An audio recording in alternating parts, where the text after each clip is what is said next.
what are some of the tips that you would give to the realtor community about the RPA? I mean, I see RPAs every day.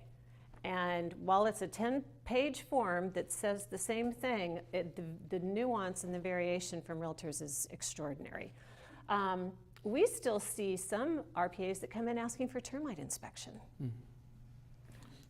Tell us what you would recommend, just nuggets, you know. Yeah, can I offer a couple of things? So with regard to the purchase contract, my suggestion would be don't put anything on the purchase contract that you don't want an underwriter to scrutinize. I mean, that's what their job is. They're, you know, for lack of better words, they're kind of paranoid.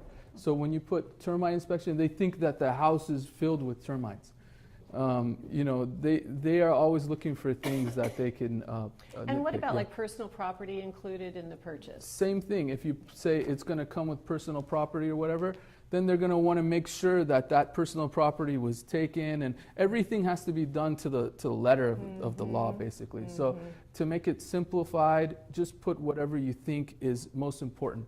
One thing that we see a lot of times is people will put cost for repairs, you know, credit for repairs. And when you do that, you're just basically saying there's a lot of problems with the house. They're going to want to make sure those are fixed, and they're going to want to have the appraiser go out. Yeah, so it's better to do that with the request for repairs outside of the RPA and in the normal course of business. You're all nodding because you're very good realtors, but you know this stuff. To expand on that, that's a great point. Sure. I mean, you could just structure it as a credit towards closing costs. That's it. Now, is there a percentage, is there a max on that anymore? I remember there used to be like a 6% magic.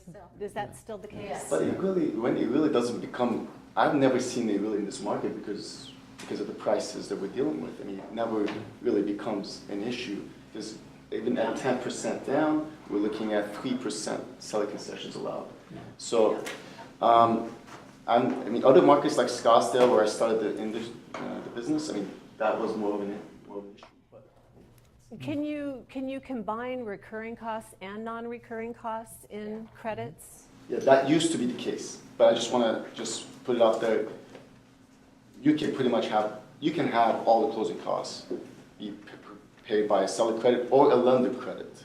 Now, I mean, whether it's recurring or whether it's non-recurring. And just so you guys know, recurring costs are like prepaid interest, like hazard insurance, upfront hazard insurance that's collected. That's an example of a recurring cost. One-time costs like other charges, they can definitely be taken care of.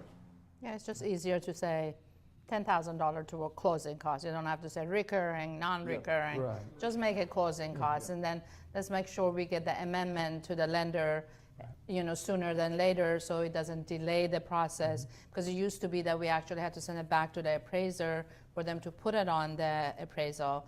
Now, actually, we don't need to wait for that anymore. Oh, but we that's a do good still have to change. have it because it needs to be on the closing disclosure.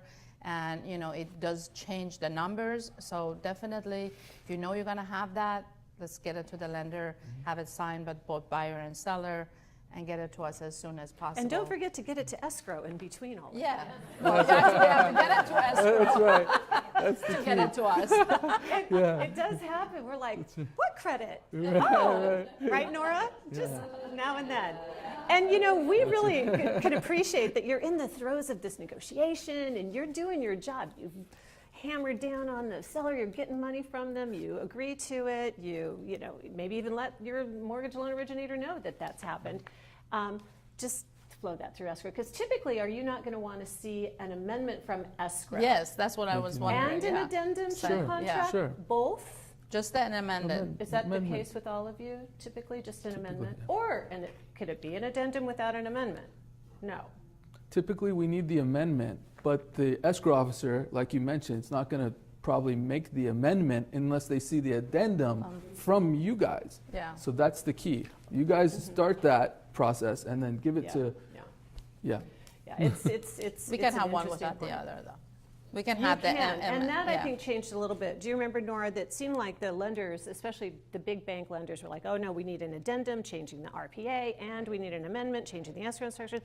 And again, this is all, I love the timing of having this talk because you're seeing they're kind of relaxing a little bit, right? They're not as uptight. You uptight lenders, my gosh.